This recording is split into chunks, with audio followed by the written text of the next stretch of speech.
এত কষ্ট হচ্ছে ভিতরে যে হসপিটালে বসে থাকতে পারছি না, আমাদের সব ডাক্তাররা সবাই খুব ডিস্টার্বড। আজকে তো ওপিডি বন্ধ রাখা হয়েছে। তোরা জানিস সমস্ত ঘটনা শুনলাম, যা যা মানে সত্যিকারের ঘটনা, যেটা আরজি করের ভিতরের যে ডাক্তার তারা তাদের বন্ধু বান্ধব মারফত এটা ছড়িয়ে মানে এসছে আমাদের কাছে। অ্যাকচুয়ালি যেটা ঘটেছে সেটা হচ্ছে, আমি শুনে তো মানে বিশ্বাস করতেও নিজেকে কেমন লাগছে রে। প্রত্যেকটা আমাদের ওয়েস্ট বেঙ্গলের প্রত্যেকটা মেডিকেল কলেজে, বিশেষ করে কলকাতার সরকারি মেডিকেল কলেজগুলোর প্রিন্সিপালরা, ডিপার্টমেন্টাল হেডরা, প্রিন্সিপালরা বিশেষ করে, তারা পাশ করানোর জন্য স্টুডেন্টদের কাছে রীতিমতো টাকা নেয়। যেসব স্টুডেন্টরা, ইন্টার্নরা, পিজিটিরা যারা ভালো করে ক্লাস করে না বা থিসিস তারা জমা দেবে, পিজিতে তো থিসিস জমা দিতে হয়, তো যারা MBBS final year final pass করবে না সাপ্লি পাইয়ে দেবে, ইন্টার্নের কমপ্লিশন দেবে না, ইন্টার্ন হওয়ার পর কমপ্লিশন না দিলে তারা রেজিস্ট্রেশন নাম্বার পাবে না, এই সমস্ত ভয় দেখিয়ে টাকা পয়সা নেয়। সমস্ত জায়গাতেই এটা আছে। এর মধ্যে সব থেকে নিকৃষ্টের থেকেও নিকৃষ্টতম হচ্ছে সন্দীপ ঘোষ, প্রিন্সিপাল, যে তোর আমাদের কি বলে আরজিকর মেডিকেল কলেজে। সেখানে ভাব যে ওনার একটা বিশাল নেক্সাস ছিল, যাতে উনি বেশ কিছু ইন্টার্ন, হাউস স্টাফ এদেরকে দিয়ে ওই নেক্সাসটা চালাতেন। তারা ওখানে একটা সেক্স র্যাকেট চালাতো, তারা একটা ড্রাগ র্যাকেট চালাতো। ড্রাগ র্যাকেট মানে ওই যে ওটাতে বলেছে না, ড্রাগ মানে শুধু ওই হেরোইন আর ব্রাউন সুগারের ড্রাগ খাওয়া বা মদ খাওয়া নয়। ড্রাগ মানে হচ্ছে যে কম দামি, কম টাকায় যে ওষুধ পাওয়া যায়, যে ওষুধ, ওষুধ না জল ভগবান জানে, সেই ওষুধের মানে কোটি কোটি টাকায় যে টেন্ডার বেরোতো, সেই ওষুধ নিয়ে ওষুধ কোম্পানিগুলোর কাছ থেকে কোটি কোটি টাকা, সেই সমস্ত টাকার একটা বড় অংশ যেত পার্টি ফান্ডে, বুঝতেই পারছিস তাহলে। সেই জন্য পার্টির একদমই কাছের উনি, পার্টির মানে একদম খোদ মানে ওপর লেভেলের একদম আসল জায়গাকার কাছে। তো এবার উনি এই যে নেক্সাসটা চালাতেন, তাতে রীতিমতো কোন ইন্টার্নকে উনি পাশ করাবেন, কোন পিজিটিকে উনি থিসিস কমপ্লিট করাবেন, সেগুলো সব ভয় দেখিয়ে টাকা নিতেন। আর তার হয়ে কাজ করতো ওই ইন্টার্ন হাউস স্টাফের একটা পুরো বড় নেক্সাস। এবার এই মেয়েটির, যে পিজিটি মেয়েটি অত্যন্ত ভালো, সে তার থিসিসটা কমপ্লিট করাবে না বলে হুমকি দিচ্ছিল। সে এটা জানতে পেরে গিয়ে বলেছিল যে আমি এরকম কোনোভাবেই মেনে নেব না, আমি এর এর বিরুদ্ধে আমি যাব এবং আমি এর বিরুদ্ধে সব ফাঁস করে দেবো।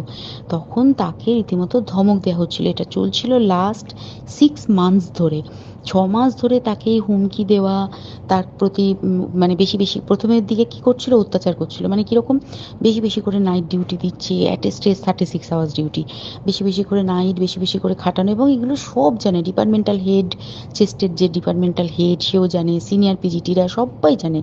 প্রিন্সিপালের নির্দেশেই হচ্ছে এবং ওনার নেক্সাসের ছেলেমেয়েরাই কাজ করছে। তারা 6 মাস ধরে এটা করেছে। করার পরেও যখন ওকে আটকাতে পারেনি, তখন কি করেছে, ওই দিনকে ওরা ঠিক করেছে যে দিনটাতে এই ঘটনাটা ঘটেছে, সেদিন কতখানি প্ল্যান্ড এবং গট আপ গেম দেখ। সেই দিন ওই ঘরে, ওই সেমিনার রুমে প্রত্যেক দিনই চারতলার আরও অনেকেই যারা সিনিয়র পিজিটি বা জুনিয়র পিজিটি, তারা কিন্তু বিশ্রাম নিতে যেত, অনেকেই ওই ঘরে যেত। সেই দিনকে ও একা, ওকে বলেছে তুমি ঘুমিয়ে পড়ো, ওকে একা রেখে এসেছে। বাকিরা কাউকে যেতে দেয়নি, বলেছে ওই ঘরে আজকে ঘটনা ঘটছে, মানে কাজ হচ্ছে, ওই ঘরে কেউ যাবে না।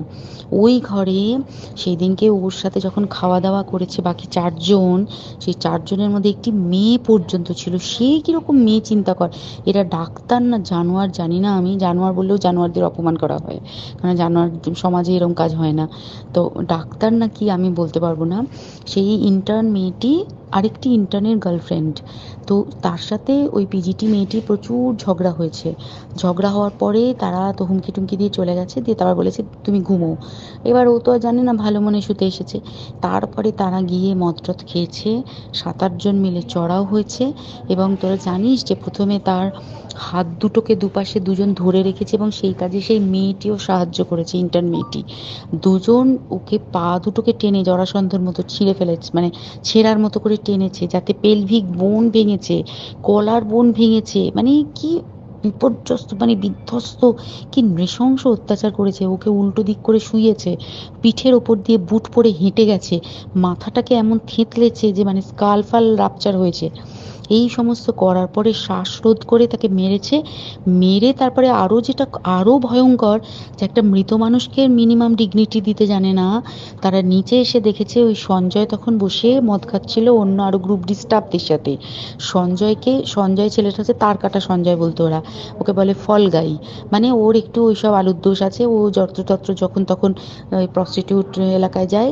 এবার দেখেছে যে একে দিয়ে যদি একটা রেপ করিয়ে দিতে পারি তাহলে ঘটনার মোড়টা অন্যদিকে ঘুরে যাবে।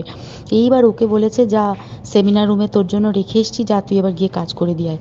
ও এসে ওই ডেড বডিকে রেপ করেছে যাতে তার ভ্যাজাইনাতে সিমেন্ট পাওয়া যায়। তো এবার এই হচ্ছে, প্লিজ আমি নাম করে ফেললাম সব কিছুই। কতজন আমি যে নামগুলো পাঠিয়েছি এই সব ডাক্তাররা, এরা সব জড়িত জানিস।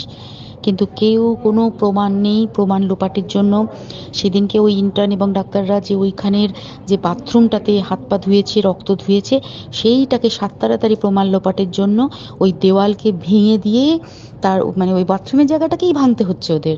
ওখানে নাকি ওরা রুম বানাবে, কালকে দেখেছিস তোরা খবরে। আর বেশি বলতে পারছি না, মানে তোরা তো সবাই প্রোটেস্ট করিস, আমরা তো আমাদের দিক থেকে করছি, কিন্তু কিছুই হবে না, এই পোড়া দেশে কিছুই হবার নেই, শুধু ভেতরে ভেতরে গুমড়ে গুমড়ে কষ্ট পাওয়া। আর আগামী প্রজন্মের যে ডাক্তাররা বেরোবে, তারা যে ইন্টার্ন বা পিজিটি বা এই যাদের কাছে আমরা যাব ভবিষ্যতে, তারা কি ডাক্তার না কি আমি জানি না, কি নিয়ে তাদের কাছে আমরা যাব আর কি করেই বা আমাদের পরের প্রজন্মকে আমরা সুরক্ষিত রাখবো।